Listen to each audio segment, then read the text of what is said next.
So, what is the de-dollarization? We understand the current video.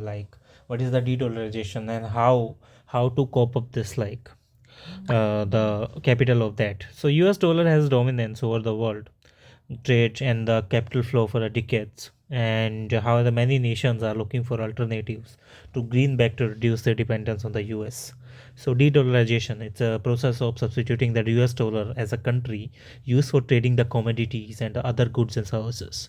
So, before that, let's understand the timeline of the dollar dominance. So, it's a 1920. The dollar begins to displace the pound sterling as an international reserve currency after the First World War, and the United States is significant receptance of the wartime gold inflow. So, this is something like that. In 1944, international trade is conducted using the US dollar under the Bretton Woods Agreement.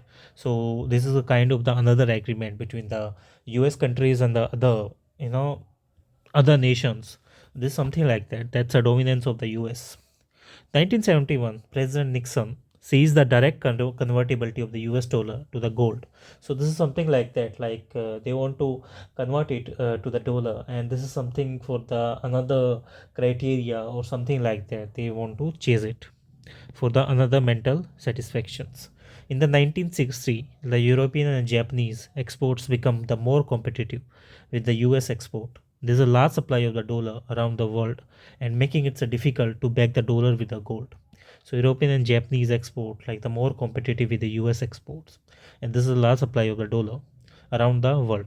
So it's difficult for them to back the dollars with the gold. So this is something like that.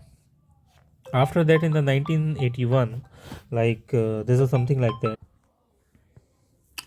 1960, in the 1960, like the European Japanese exports become the more competitive with the US exports, and there's a large supply of the dollars around the world. So it's a make it difficult to the back the dollars with the gold. So this is something like that.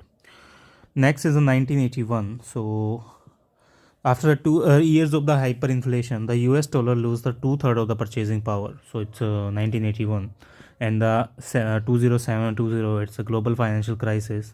Investors seek the US dollars, expecting the currency to retain its value. So it's something like that. So it's a global financial crisis, and investors want to seek the US dollars, that expecting the currencies to retain its value. So there's something like that. So it's following the annexation of the Crimea in the 2014, Russian prioritized the de-dollarization in response to the Western sanctions.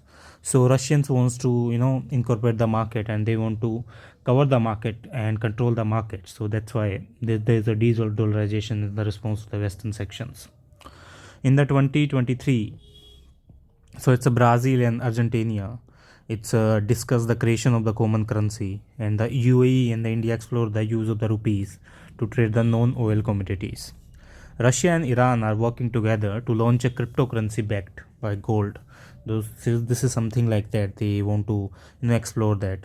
And despite these movements, like a few expect to see the end of the global dollar sovereign status anytime.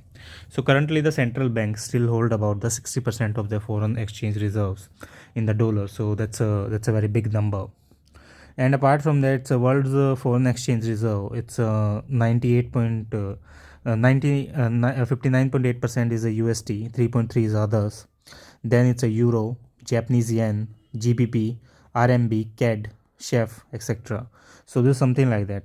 And in the 23, the central bank buy the gold at the fastest pace since the 1967 as the countries diversify their reserves away from the dollar. And the war in the Ukraine resulted in the Western sanctions against Russia, and as a result, Russia and China deepened the cooperations between the financial systems. With the ruble yuan trade increase like 80x in the 8 months, so this is something a big number. Like everyone expect that, and that's a one thing. The volume of Chinese and Russian trade by yuan, so this is something like that. It's a May 21, and it's a September 21, January 22, May 22, September 22, and Jan 23. So this is something like that. That's an increase of the Chinese yuan, or you can say that that's an increase of the market for the collateral damage or something like that. So this is one thing, like everyone is working for them. So one thing we are trading here, it's a yuan, and this is something like a dollar. So this is one thing, like expecting this on the basis of creation of common currency and something like that. So that's a one thing, like everyone is follow, and this is a path regarding the de-dollarization. So this is a brief about the video. Let's discuss in the next video about the something relevant for the market principle. So subscribe the channel, follow the content for the more videos. Let's meet in the next video.